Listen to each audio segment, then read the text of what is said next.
Negotiators for the United Auto Workers and Ford had, quote, reasonably productive discussions toward a new contract today as the historic strike stretched into a second day. Chris Van Cleve reports from Toledo, Ohio.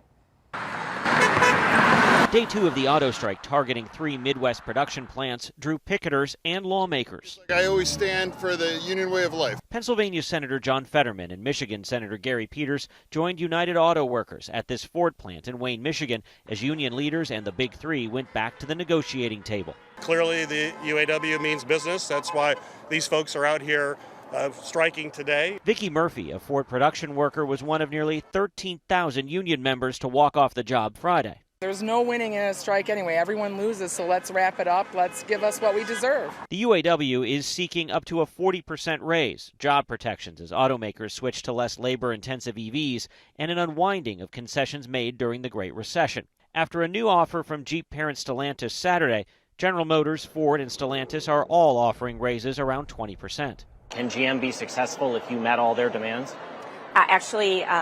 No. For the life of the contract, the initial demands were over $100 billion.